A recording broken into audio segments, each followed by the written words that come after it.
ये जो घर है ये एक प्राइवेट प्रॉपर्टी मेरी, अपोजिट का एक घर है, ये दो प्रॉपर्टी प्राइवेट प्रॉपर्टी मेरी। 50 पर 3 प्रॉपर्टी में ये 2 प्रॉपर्टी प्राइवेट, बाकी सब हाई कोर्ट से ले कोई सो गवर्नमेंट से ले कोई सो प्रॉपर्टी। अस्सलाम वालेकुम साहब, ऐसा है एक गरीब के पास में पैसा आया तो ये सब सारे परेशानियां सारे मुसीबत आती।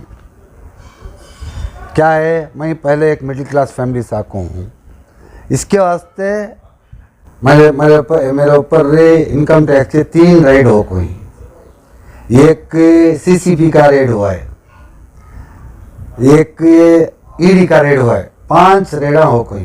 5 रेडा हो कहीं 2005 से 2021 तक हमारा पूरा रिटर्न्स देखो ही, उसका असेसमेंट भी होको है।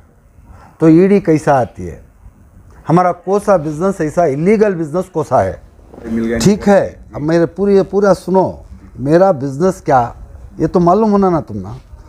मेरा बिजनेस है हाई कोर्ट से जो एक्शन में प्रॉपर्टीज आती, पब्लिक एक्शन में वो प्रॉपर्टी मैं लेता हूँ।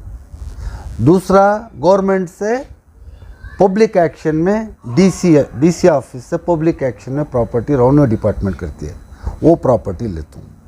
वो प्रॉपर्टी लेते एक सीधा साधा आदमी को क्रिमिनल बना डाले, वहाँ पोजीशन नहीं दिए को बोला को झगड़ा, ज़रा ज़ोर से बात करे तो उन्होंने एक केस रजिस्टर कर डाले। यहाँ अब ईडी वाले इनकम टैक्स वाले आती, इनकम टैक्स वाले का उनका सारे रिटर्न्स दे को, उनका असेसमेंट कर को, पैसा भर को, शार्टेज पैसे को इंस्टॉलमेंट ले को, इंस्टॉलमेंट भर ले को, हमें यहाँ तक कहीं 1 पैसे का खर्च नहीं है। हमने सारा पैसा कैसा आया, सोर्स ऑफ इनकम 2005 से लेकर 2021 तक बराबर रिटर्न फाइल कर को ही। हमारा लेना भी ऑफिशियल, देना भी ऑफिशियल। हाँ, दूसरा लोकल बिजनेस मेरा कोसा भी नहीं, लोकल काम मेरा नहीं है। और आज जो रेड हुआ ये किसके वास्ते हुआ, मैं शॉक हूँ। ईडी मनी लैंडरिंग का केस है मेरा, ऐसा कोसा भी हवाले का पैसा आना जाना, 2 नंबर का पैसा लेना देना, लोकल में बेचना, लोकल से लेना, मेरा कुछ भी मेरे मतलब का नहीं है। मुझे आने के बाद में कल शॉक होगा, शॉक है। सुबह में 7:15 से रेड स्टार्ट हुआ, आपको मुझे वारंट दिए, वारंट देखो हमें सर्च करना है। को बोले गवर्नमेंट ऑफिसर ही मैं तुम्हारे साथ, मेरा पूरी फैमिली तुम्हारे साथ कोऑपरेट करती है, जो करना तुम्हें करो। और को हमें वहाँ हॉल में बैठ को, मेरे साथ में 2 पुलिस वाले, 2 एस्कॉर्ट और 2 ऑफिसर्स मेरे बाजू बैठे। सारे रूमा उन्होंने अंदर घुस को सारे डॉक्यूमेंट, सारे पेपर, सारा कैश, सारी ज्वेलरी, मेरे हाथ के वॉचेस सब ले लेकर को मटेरियल रखो। उन लोग पंचनामा स्टार्ट कर, सुबह ही 7:30 से लेकर रात के 12:10 तक सर्च चलिया। मेरी सारी ऑफिस, मेरे समधी का घर मैसूर में, मेरे समधी का घर, और मेरा कोलार में एक घर है, कोलार का घर, ये सब जगह पर उन्होंने सर्च कर को उनके पास में मेरे ज्वेलरी, हमारे घर में ज्वेलरी मिली। ज्वेलरी 3.5 किलो ज्वेलरी मिली, 3.5 किलो ज्वेलरी मिली। उसे वैल्यूएशन उन्होंने 1 करोड़ 70 पर 5 लाख रुपए वैल्यूएशन कर कोई वो चीज़ के वास्ते भी उन लोग मैं बिल देखो हूँ। अटिका गोल्ड से मैं ओल्ड ज्वेलरी लेको हूँ, वो बिल देखो हूँ उनको। मैं 1 करोड़ 90 लाख को लेको हूँ। उनकी वैल्यूएशन 175 आई, हमें आपको 199 को उनके पास से लेको ही। उसे बिल सबमिट कर को हूँ। सबमिट करने की वजह से उनको सेटिस्फाई नहीं हुआ, उनको इत्मीनान नहीं हुआ। इसके वास्ते हमें ये सीज कर को ले जाती। ले को जाने के बाद हमें तुम्हें उससे दिल्ली को आए तो दिल्ली में हमें उसे क्या करना छानबीन कर को देती, हमें रिलीज़ करती उनको बोली। बाद में कैश 8.5 लाख रुपए कैश मिला मेरे घर से, कैश का, वो भी बैंक से ड्रा किया हुआ पैसा। मेरे घर में कोई सा भी 2 नंबर का पैसा नहीं है, कोई सा भी कैश पैसा नहीं है। 8.5 लाख रुपए वो भी हमें बैंक से ड्रा कर कोई से पैसे, वो उनको कैश मिले। वो कैश उन्होंने हमारा हैंड ओवर करे, ज्वेलरी उन्होंने सीज कर को ले को गए। खर्च की वजह से नहीं है, ये गलत बात है। उनको मैंने हैंड लोन दिया था। हैंड लोन क्या है, उनको 11 तारीख को उनको लास्ट डेट था 2013 में, महीना में भूल गया हूँ, 11 तारीख को लास्ट डेट है। बाबू भाई मेरा पैसा फॉरफिट हो जाएगा, आज नहीं भरूँगा तो मेरी प्रॉपर्टी चले जाएगी। मुझे 2 महीने के वास्ते मुझे हैंड लोन पैसा होना है 4 करोड़ होना का है। तो मैं उनके पास 3.5 करोड़ उनको KFCI कर्नाटका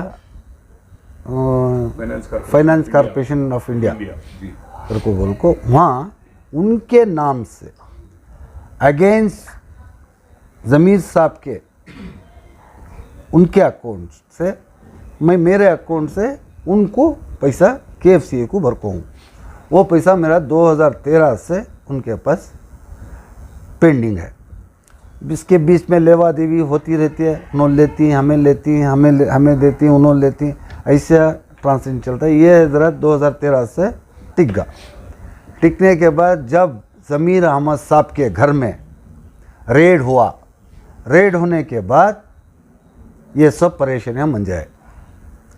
ज़मीर अहमद साहब ईडी में बाबू के पास में, KJ बाबू के पास में 3.5 करोड़ रुपया हमें लोन ले कोई को, उनको बोलने की वजह से, बोलने की वजह से मुझे वहाँ से नोटिस आई। नोटिस आने के बाद मैं जाकर एक्सप्लेन करके आया। कब मेरे MLC इलेक्शन बेंगलोर अर्बन में मैं MLC को कंटेस्ट किया था, उससे 1 महीना पहले मुझे नोटिस आई, तो मैं जाकर पूरा एक्सप्लेन करके आया। एक्सप्लेन करके आने के बाद वहाँ से ये चालू हुआ। अब उसके बाद MLC इलेक्शन में खड़ा। MLC इलेक्शन खड़ने के बाद MLC में क्या पैसा खर्चा हुआ, किधर हुआ, कहाँ से आया, सोर्स ऑफ इनकम क्या है, ये है वो है करको सब, उसके बारे में भी मुझे इंक्वायरी करा। तो तुम्हें मेरे पास जो अकाउंट में है हमने अकाउंट में दिखाया। मैं इतना बड़ा लीडर तो नहीं बना, मैं उतने बड़े बातें करने के वास्ते, हो सकता है इसके बारे में मैं कुछ नहीं बोल सकता।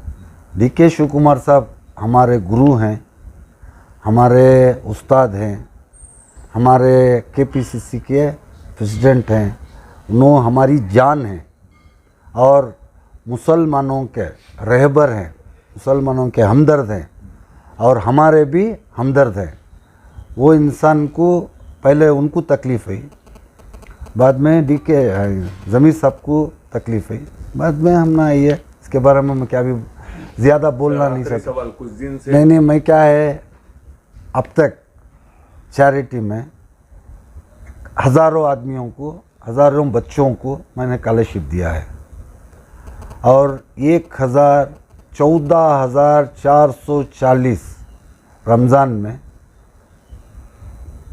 हमारे भाइयाँ, हमारे रिश्तेदार, हमारे दोस्तां, कुछ 14,440 घरों को मैंने 2,000 रुपये के हिसाब से मैं उन लोगों को रमज़ान का तोहफ़ा दिया हूँ, रमज़ान का गिफ्ट दिया हूँ।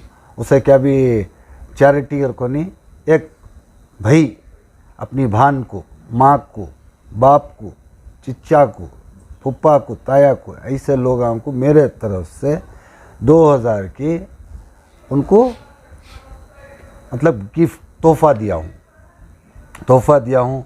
इसके वजह से भी हो सकता है क्या ये आदमी ऐसा आगे चले जा रहा है को, वो भी हो सकता है। यह सब उनको कल मैं इनको पूछा ईडी वाले को, क्या है सब ये सब की हो, तो ये इंफॉर्मेशन है भाई। उन्होंने को मेरे घर के अंदर उनको इंफॉर्मेशन है, मेरे घर में 100 करोड़ है कैश।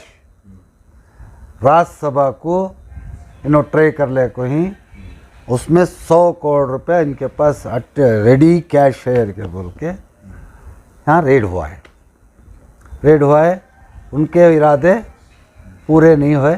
मेरे घर से कैश अमाउंट मिला है 8,50,000 रुपये कैश अमाउंट मिला है, वो भी मेरे को वापस दे के गए हैं।